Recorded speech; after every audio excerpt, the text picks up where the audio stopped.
26শে April 2025 ইংরাজি রোজ শনিবার সকাল 10টায় কমলাপুর রুমিপাড়া 78 কুষ্টিয়া 4 আসনের সাবেক সংসদ সদস্য সৈয়দ মেহেদী আহমেদ রুমির তাহার জন্মভিটায় পারিবারিক কবরস্থানে বাবা মা আত্মীয় স্বজন অন্ধকার গহীন কবরে ঘুমিয়ে রয়েছে। তাদের রুহের মাগফিরাত কামনা।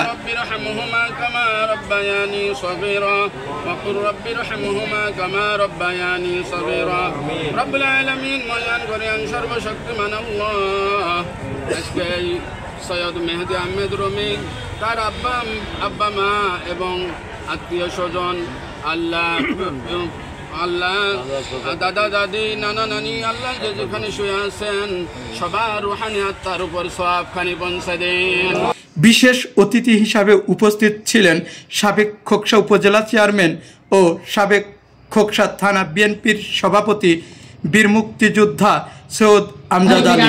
আরো সম্মানিত ব্যক্তিবর্গ, খোকসা উপজেলার 9 ইউনিয়নের সম্মানিত প্রেসিডেন্ট সেক্রেটারি সাবেক এবং সাবেক সম্মানিত চেয়ারম্যান বিন্দু এবং বিভিন্ন অঞ্চল থেকে আগত আমাদের প্রাক্তন ছাত্র নেতারা, আমাদের 9 ইউনিয়নের সম্মানিত সিনিয়র পর্যায়ের সকল নেতৃবর্গ এবং কমলাপুরবাসী, আসসালামু আলাইকুম ওয়া রাহমাতুল্লাহ। এছাড়াও বাংলাদেশ জাতীয়তাবাদী দল বিএনপির অঙ্গ সংগঠনের নেতাকর্মী স্বাগত বক্তব্য রাখেন। সৈনিক হয়ে এই দলের সাথে থাকতে পারি, এটা মহান আপনাদের কাছে বলি।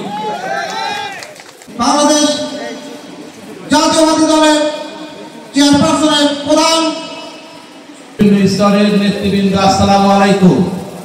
আসলে আজকে বক্তব্য দেওয়ার মতো আমার মন মানসিকতা নেই, কারণ আমার বিশ্ববিদ্যালয়। উক্ত অনুষ্ঠানে ইলেকট্রিক প্রিন্ট মিডিয়ার সাংবাদিক বিন্দু উপস্থিত ছিলেন। খোকসা কমলাপুর থেকে মোহাম্মদ হাফিজুল ইসলাম বকুল, নিউজ 25, খোকসা কুষ্টিয়া।